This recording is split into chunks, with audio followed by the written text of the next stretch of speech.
बच्चों मैं आपको ट्रांसलेशन पढ़ा रहा हूँ। मैं इससे पहले 2 वीडियो बना चुका हूँ। इससे पहले वाला जो वीडियो है वो वाजपेयी का था और उसके पहले वाला वीडियो इजयमार का था। तो इसमें मैं आपको शैल या बिल्बी का प्रयोग पढ़ाऊंगा। तो शैल या बिल्बी का प्रयोग कैसे होगा तो उसको आप समझेंगे। तो यूज ऑफ क्या होगा, यूज ऑफ शैल या बिल प्लस बी। तो शैल या बिल्बी का प्रयोग हम फ्यूचर टेंस में करते हैं। शैल या बिल्बी का प्रयोग फ्यूचर टेंस में होता है जब किसी के बारे में कुछ बताया जाता है। शैल या बिल्बी का प्रयोग किस टेंस में होता है? फ्यूचर टेंस में, जब किसी के बारे में कुछ बताया जाता है, कुछ बताया जाता है।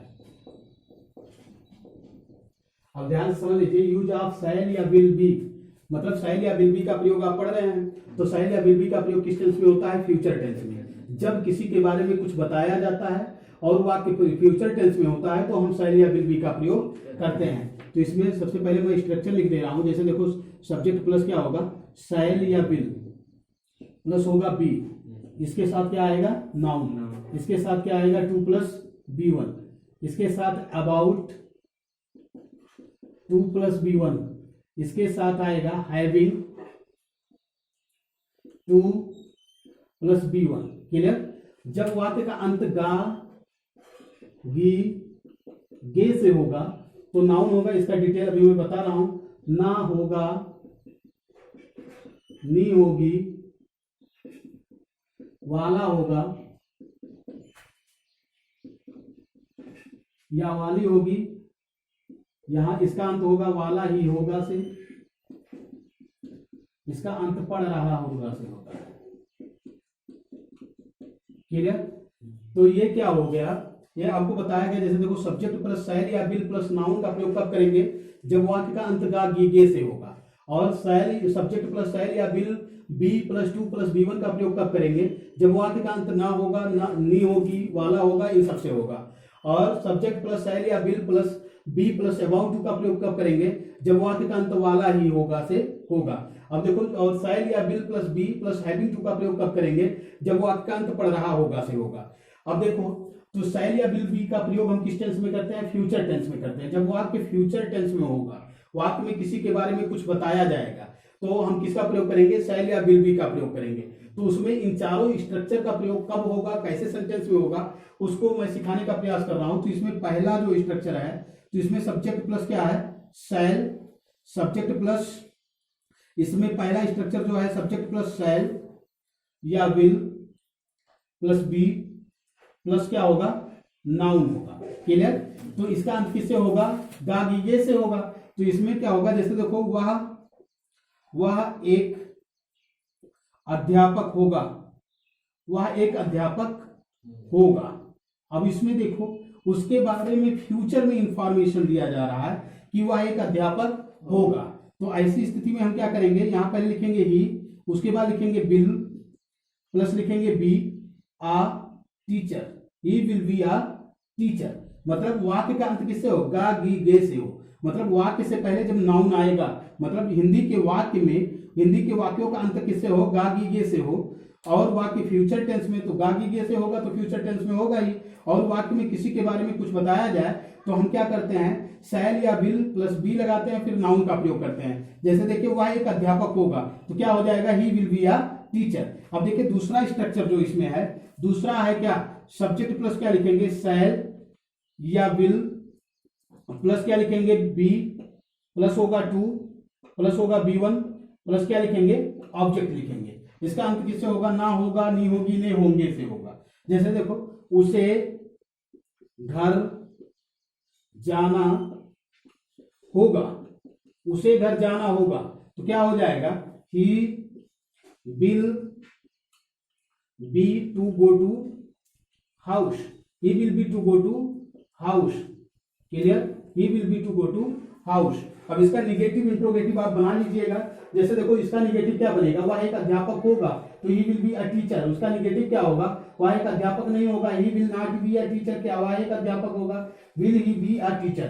तो इस तरीके से हम बनाएंगे। तो इसका तीसरा जो स्ट्रक्चर होगा क्या होगा? अबाउट टू का प्रयोग होगा। तो सब्जेक्ट लिखेंगे पहले, फिर क्या लिखेंगे? शैल या विल शैल या विल प्लस लिखेंगे बी, और उसके बाद किसका प्रयोग करेंगे, प्लस अबाउट, अबाउट लिखेंगे plus to plus B1 plus क्या हो जाएगा, ऑब्जेक्ट हो जाएगा। क्लियर। अब देखो, वह गीत गाने वाला ही होगा,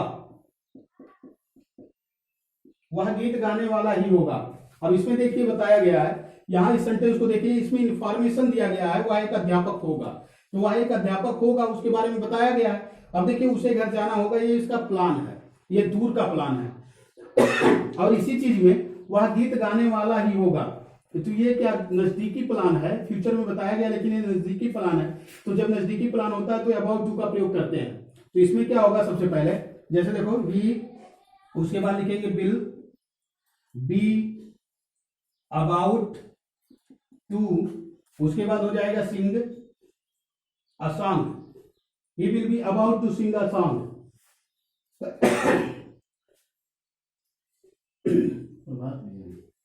अब देखिए अगला जो है सब्जेक्ट प्लस क्या हो जाएगा, शैल, सब्जेक्ट प्लस शैल, ध्यान से समझिए, सब्जेक्ट प्लस शैल या विल प्लस बी प्लस क्या होगा, having plus to plus B1 plus object होगा। तो इसमें क्या होता है, इसमें फोर्स दिया जाता है।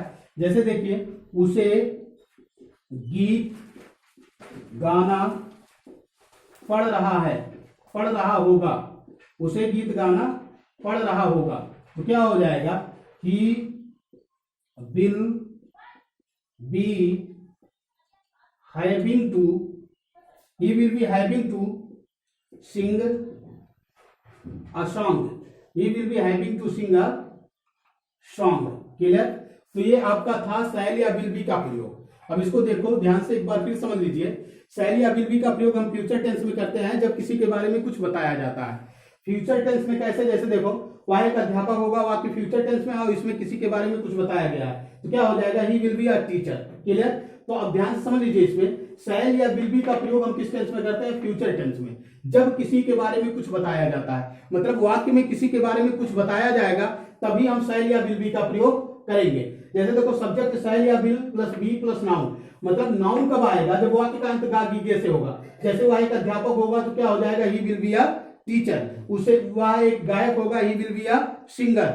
अब देखिए वह बुद्धिमान होगा, ही विल बी वाइज, वह चोर होगा, ही विल बी थीफ। मतलब जितने भी सेंटेंस इस पर बोलना चाहें आप बोल सकते हैं और बना सकते हैं। अब देखिए सब्जेक्ट शैल या will plus be plus to plus B1, मतलब शैल या विल बी के बाद 2 प्लस B1 का प्रयोग कब करेंगे, जब वाक्य का अंत ना होगा, नी होगी, वाला होगा, इन सब से होगा, तो शैल या will plus be plus 2 plus B1 का प्रयोग करेंगे। जैसे उसे घर जाना होगा तो क्या हो जाएगा, he will be to go to house, उसे पत्र लिखना होगा, he will be to write a letter, उसे एक गीत गाना होगा, he will be to sing a song, उसे पतंग उड़ाना होगा, he will be to fly the kite, उसे घर जाना होगा, he will be to go to house. मतलब जितना भी सेंटेंस आप बोलना चाहें इस पर आप बोल सकते हैं। अब फिर देखिए तीसरा जो है सब्जेक्ट शैल या will plus be plus about plus 2 plus B1, तो क्या होगा, इसका अंत किससे होता है, वाला ही होगा। तो जिन वाक्यों का अंत वाला ही होगा से होगा उसमें हम क्या करेंगे, सब्जेक्ट शैल या will plus be plus about फिर 2 प्लस B1 का प्रयोग करेंगे। जैसे देखो वह घर जाने वाला ही होगा तो क्या हो जाएगा, he will be about to go to house, वह पत्र लिखने वाला ही होगा तो क्या हो जाएगा, he will be about to write a letter, वह पतंग उड़ाने वाला ही होगा तो क्या हो जाएगा, he will be fly the kite, वह घर जाने वाला ही होगा, he will be about to क्या होगा, गो टू हाउस। इस तरीके से बनाएंगे। अब देखिए इसमें क्या है, सब्जेक्ट शैल या will plus be plus having 2 plus B1 plus क्या होगा, ऑब्जेक्ट हो जाएगा। तो इसमें क्या होता है, पढ़ रहा है से वाक्य का अंत होगा।